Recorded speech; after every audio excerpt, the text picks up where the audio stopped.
జై శ్రీరామ్. శ్రీమాత్రే నమః. శ్రీ గురుభ్యో నమః. 2024 సంవత్సరం ఏప్రిల్ నెలలో ద్వాదశ రాశుల వారికి గోచర ఫలితాలు. ఈ ఏప్రిల్ మాసంలో గోచర గ్రహస్థితులు గురు భగవానుడు మేషరాశిలో సంచారం, బుధుడు కూడా మేషరాశిలోనే సంచారం చేస్తూ ఉన్నారు. ఏప్రిల్ 2వ తారీఖు నుంచి బుధుడు వక్రగమనంలోకి వెళ్తారు. 26వ తారీఖు వరకు కూడా ఆయన వక్రగమనం అలానే కొనసాగుతుంది. కేతు భగవానుడు కన్యా రాశిలో సంచారము, కుంభరాశిలో ఉన్న కుజశనుల సంచారం అలానే సాగుతుంది. కుజుడు 23వ తారీఖు వరకు కూడా కుంభరాశిలో సంచారం చేసి 24 నుంచి కుంభరాశి నుంచి మీనరాశిలోకి ఆయన పాదం మోపుతున్నారు. శుక్ర భగవానుడు మీనరాశిలో సంచారం చేస్తూ ఉన్నారు. 25వ తారీఖు నుంచి ఆయన మీనరాశి నుంచి మేషరాశిలోకి ఆయన రాబోతున్నారు. సూర్యనారాయణమూర్తి మీనరాశిలో సంచారం జరుగుతూ ఉంది. ఆయన 14వ తారీఖు నుంచి మీనరాశిలోంచి ఆయన ఉచ్చస్థానమైన మేషరాశిలోకి ఆయన అడుగు పెట్టబోతూ ఉన్నారు. రాహు భగవానుడు మీనరాశిలో సంచారం చేస్తూ ఉన్నారు. ఈ గోచర గ్రహస్థితుల రీత్యా ఈ మాసము ఏప్రిల్ నెల మొత్తం కూడా ద్వాదశ రాశుల వాళ్ళకి ఎలా ఉండబోతుంది. అయితే ఈ మాసంలో ఒక స్పెషల్ గ్రహస్థితి ఏంటంటే, ఈ మాసం 14వ తారీఖు నుంచి రారాజు అయిన సూర్యనారాయణమూర్తి మేషరాశిలోకి 14వ తారీఖు నుంచి రాబోతూ ఉన్నారు. ఆయన మేషరాశిలో ఆయన సంచారం చాలా మంచిది. ఎందుకంటే ఉచ్చరాశి కాబట్టి అందరికీ కూడా ఏదో ఒక రకంగా కాన్ఫిడెన్స్ని ఇవ్వడము, ఏదో ఒక పనుల్లో ఇప్పుడు కరేజ్ లేకుండా ఏ పని అయితే అంటే ఆత్మస్థైర్యం కావచ్చు, ఒక పనులను ముందుకు సాగించే నిబద్ధత లేకుండా, నిబద్ధత అని కూడా కాదు, ఒక భయంతో వెనకంజ వేసే వాళ్ళందరికీ కూడా ఏ విషయాల్లో అయితే వెనకంజ వేస్తూ ఉన్నారో ఆ విషయాల్లో వెన్నుతట్టి ప్రోత్సహించడానికి, ఆ విషయాల్లో పురోభివృద్ధికి సూర్యనారాయణమూర్తి మేషరాశిలో సంచారం అనేది 14వ తారీఖు తర్వాత నుంచి చోటు చేసుకుంటుంది. ఇంకొక రిలీఫ్ ఫ్యాక్టర్ ఏంటంటే, ఈ నెల 23వ తారీఖు వరకు కూడా కుంభంలో కుజ భగవానుడు సంచారం. కుజుడు శని కలయిక, వీళ్ళిద్దరి కలయిక కొంత సంఘర్షణలకు దారితీస్తుంది. మరి కొంత మీ జన్మజాతకం బాగా ఉంటే తప్పించి హర్టింగ్స్ ఎక్కువగా ఉంటాయి. అందరూ మనవాళ్లే అనిపిస్తారు, అందరూ పరాయిగానే అనిపిస్తారు. ఏది ఎలానో అర్థం కాని ఒక కన్ఫ్యూజన్ స్టేటు. ఒక ప్రయత్నం మొదలుపెట్టినప్పుడు ఆ ప్రయత్నంలో ముందుకు సాగకపోవడము, కానీ బాగా ఫైటింగ్ తోటి ఆ ప్రయత్నాలు నెరవేరినవి కూడా ఉన్నాయి.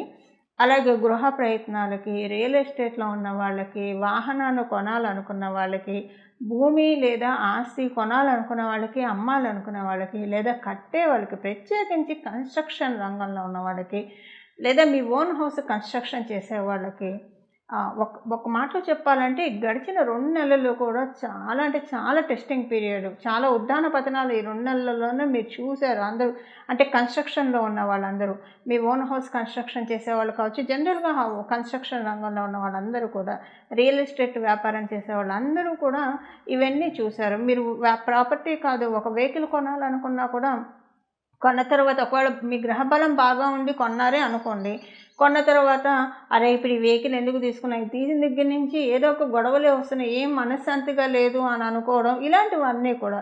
ఒకవేళ కొనాలనుకుంటే కొనలేకపోవడం, కొనాలనుకొని కొనలేకపోతే నిజంగా మీ అంత అదృష్టవంతులు ఎవరు లేరు. ఎందుకంటే ఈ 2 నెలల్లో చాలా ప్రాబ్లమ్స్ ఫేస్ చేస్తుండేవాళ్ళు.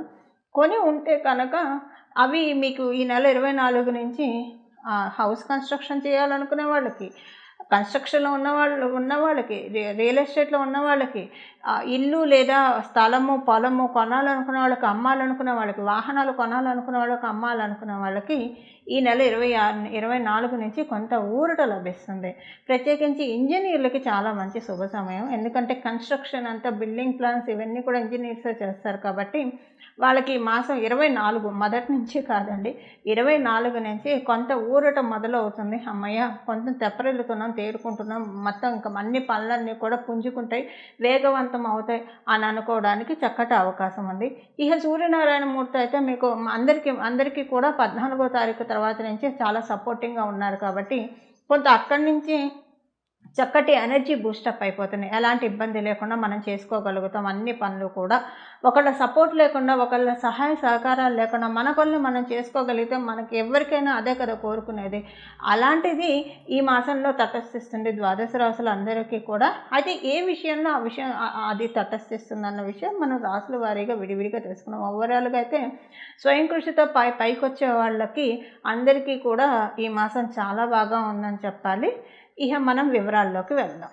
వృషభ రాశిలో పుట్టిన వాళ్ళందరికీ కూడా ఈ మాసంలో ఎలా ఉందన్న విషయాన్ని మనం తెలుసుకుందాం. వృషభ రాశిలో పుట్టిన వాళ్ళందరికీ ఈ మాసము చాలా బాగా ఉంది. ముందు ప్రశాంతంగా ఉంటారు, ఆదాయపరంగా బాగా ఉంది, ఆత్మవిశ్వాసం ఉన్నట్లే ఉంటుంది, పగలంతా బాగా ఉంటారు ఆత్మవిశ్వాసంతో. కానీ రాత్రి పడుకున్నప్పుడు మటుకు జరిగిపోయిన విషయాలు తలుచుకొని ఎందుకో మానసిక ప్రశాంతత కొంత చేర్చుకుంటారు. ప్రయత్నపూర్వకంగా ఇది స్వయంకృతం అనే చెప్పాలి. ఎందుకంటే ఇప్పుడైతే వచ్చిన ప్రాబ్లం ఏం లేదు. కాకపోతే జరిగినవన్నీ తలుచుకొని నేను తప్పు చేశానా లేదా వాళ్ళు తప్పు చేశారా ఇలాంటి ఆలోచనలతోటి కొంత మీకు నిద్ర డిస్టర్బ్ అయ్యే అవకాశం ఉంది. మీకు ఒకవేళ ఆస్తమా ప్రాబ్లం ఉంటే రాత్రి పడుకునేప్పుడు ఊపిరికి సంబంధించిన విషయాల్లో కొంచెం ఇబ్బందులు వచ్చే అవకాశం ఉంది. అందువల్ల మీరు ప్రాణాయామం చేయడానికి ఎక్కువగా ప్రయత్నించండి. ఈ మాసం అంతా కూడా ఈ ప్రాణాయామం చేస్తే రాత్రి పడుకున్నప్పుడు కొంచెం ఊపిరి ఎక్కువగా పీల్చుకోవడం, కొంచెం ఎక్కువగా రెస్పిరేటరీ ఇష్యూస్ రావడానికి అవకాశం ఉంది. కాబట్టి ఈ విషయంలో జాగ్రత్తగా ఉండండి. ఎక్కువగా పడుకునేప్పుడే టెన్షన్స్ వస్తాయి. పగలంతా బాగానే ఉంటుంది. పడుకునేప్పుడు అసలు ఏ టెన్షన్ పెట్టుకోకుండా చక్కగా ఏదైనా భగవంతుడి కీర్తన పాడుకుంటునో లేదా ఫోన్లో పెట్టుకోనో లేదా మీకు దగ్గర ఏదైనా ఉంటే పెట్టుకొని వింటూ పడుకోవడానికి ప్రయత్నించండి. అప్పుడు దీంట్లోంచి బయటకు వస్తారు. ఎలాంటి ఇబ్బంది ఉండదు. సంతానరీత్యా అంతా బాగానే ఉన్నా కొంచెం టెన్షను. ఒకవేళ మీ సంతానం జాతకం బాగుండి సంతానరీత్యా ఎలాంటి టెన్షన్ లేకపోతే కనుక మీ ఆలోచనలే కొంచెం హైపోథెటిక్గా ఉంటాయి. కానీ ధనపరంగా చాలా బాగా ఉంది. ఈ మాసం అంతా కూడా ఎలాంటి ఇబ్బందులు లేకుండా, ఒడిదుడుకులు లేకుండా ధనపరంగా చాలా చక్కగా సాగుతుంది. మీరు ఒకవేళ ఏమన్నా కమిషన్స్ ఇలాంటి బేస్డ్ ఉద్యోగాలు కానీ వ్యాపారాలు కానీ చేసేవాళ్ళు అయితే కనుక కమిషన్స్ అవి బాగా వస్తున్నాయి. అంటే బఫర్ అమౌంట్ లో మీరు ఉంటే కనుక, బఫర్ అమౌంట్ సెగ్మెంట్స్లో మీరు ఉంటే, అంటే ఇన్సెంటివ్స్ రూపంలో కావచ్చు, ఏదో ఒక రూపంలో మీకు డబ్బులు వచ్చే ఫీల్డ్స్లో మీరు ఉంటే ఇన్సెంటివ్స్ ఇలా బఫర్ అమౌంట్ మీకు చక్కగా వస్తుంది. వ్యాపారస్తులకి మీ వ్యాపారం చక్కగా సాగుతుంది కాబట్టి అదే మీకు బఫర్ అమౌంట్. అంటే ఎప్పుడు మీదట ఇప్పుడు ఈ మాసంలో వ్యాపారం ఇంకా కొంచెం ఎక్కువగా సాగుతుంది. అందువల్ల మీకు వ్యాపారం బాగా సాగితే డబ్బులు బాగా వస్తాయి కాబట్టి ప్రాఫిట్స్ ఎక్కువ వస్తాయి కాబట్టి అదే మీకు బఫర్ అమౌంట్. ఆరోగ్య సమస్యలు అయితే ఏం లేవు. కాకపోతే ఇదొక విషయంలోనే కొంచెం రాత్రి పడుకున్నప్పుడు రెస్పిరేటరీ ఇష్యూస్ ఉంటాయి. అందువల్ల ప్రయత్నపూర్వకంగా మీరు మెడిటేషన్ చేయండి. దీంతోపాటు మీరు చేసుకోవాల్సిన ఇంకొక పరిహారం కూడా ఇప్పుడు మనం చూద్దాం. ఇవి ఈ మాసం యొక్క గోచర గ్రహస్థితుల ఫలితాలు వృషభ రాశిలో పుట్టిన వాళ్ళకి. చూశారు కదండి ఈ మాసం మీ రాశి యొక్క ఫలితాలు. ఇప్పుడు మనం చేసుకోవాల్సిన పరిహారం చూద్దాం. కుజశనుల కలయిక ఆ సంఘర్షణ నుంచి ఈ నెల 24వ తారీఖు నుంచి బయటికి రాబోతూ ఉన్నాం మనం అందరం కూడా. అందువల్ల ద్వాదశ రాశుల వాళ్ళు కూడా ఒక రకంగా కుజశనుల కలయిక ఇబ్బంది పెట్టినా కూడా మనల్ని చాలా స్ట్రాంగ్ కూడా చేస్తాయి. మానసికంగా దృఢంగా చేస్తాయి. శారీరకంగా ఇబ్బందులు ఉంటే ఇబ్బందులు పెట్టినా దృఢంగా చేస్తారు. అంటే ఒక కషాయం ఇస్తే కానీ పసరమందు తిని అది చేదుగా ఉన్న తింటేనే కదా వ్యాధి అంతా నయమయ్యేది. ఒక రకంగా ఆ జబ్బు నయమయ్యే ప్రక్రియలోనే మనం అందరం ఉన్నాము. కాకపోతే కొంచెం ఆ ప్రాసెస్ హార్డ్గా ఉంటుంది.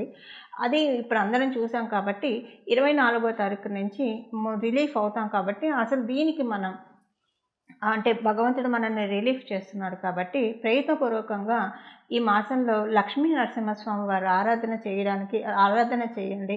మీ ఇంటి దగ్గర లక్ష్మీ నరసింహస్వామి వారి ఆలయం ఉంటే ఆలయానికి వెళ్ళి దర్శించుకొని రండి. చాలా చక్కటి శుభ ఫలితాలు ఉంటాయి. నమో భగవతే లక్ష్మీ నారసింహాయ, నమో భగవతే లక్ష్మీ నారసింహాయ, నమో భగవతే లక్ష్మీ నారసింహాయ. ఈ నామాన్ని మనసులో జపించుకుంటూ ఉండండి. లేదా లక్ష్మీ నరసింహస్వామి వారికి సంబంధించిన అష్టోత్తర శతనామావళి కావచ్చు, సహస్రనామావళి కావచ్చు, లేదా లక్ష్మీ నరసింహస్వామి వారికి సంబంధించిన కరావలంబ స్తోత్రం కావచ్చు, ఏదైనా చదువుకోండి. మీకు కుదిరితే కనుక వడపప్పు పానకం లక్ష్మీ నరసింహస్వామి వారికి నైవేద్యం పెట్టి తినండి. చాలామంది ఇళ్ళల్లో లక్ష్మీ నరసింహస్వామి వారి చిత్రపటం ఉండదు. అలా లేదని మీరు బెంగపడవద్దు. ఇంట్లో వెంకటేశ్వర స్వామి ఫోటో ఉంటుంది కదా, రామచంద్రమూర్తి పటం అయితే అందరి ఇళ్ళలో ఉంటుంది. శ్రీకృష్ణ పరమాత్ముడి ఫోటో లేని ఇల్లు ఎవరి ఇల్లు ఉండదు, విగ్రహం లేని ఇల్లు. వాళ్ళకి ఆ దేవతామూర్తులకే, ఎందుకంటే దశావతారాలన్నీ కూడా విష్ణుమూర్తికి సంబంధించినవే కాబట్టి మీరు మళ్ళీ ప్రత్యేకించి తెచ్చుకోవాల్సిన అవసరం ఏమాత్రం లేదు. వాళ్ళల్లోనే లక్ష్మీ నరసింహస్వామిని వాళ్ళ అంశ కాబట్టి లక్ష్మీ నరసింహస్వామిని భావిస్తూ వాళ్ళకి ఇంకా పరిపూర్తి అంశ భగవానుడు శ్రీకృష్ణ పరమాత్ముడు కాబట్టి రోజు శ్రీకృష్ణ పరమాత్ముడు కానీ రామచంద్రమూర్తికి, వెంకటేశ్వర స్వామికి ఎవరికైనా పర్వాలేదండి. పానకము, వడపప్పు నైవేద్యం పెట్టి అది మీరు ప్రసాదంగా స్వీకరించడానికి ప్రయత్నించండి. చాలా చక్కటి శుభ ఫలితాలు ద్వాదశ రాశుల వాళ్ళందరికీ కూడా అందుతాయి. మంగళం. నమో భగవతే వాసుదేవాయ.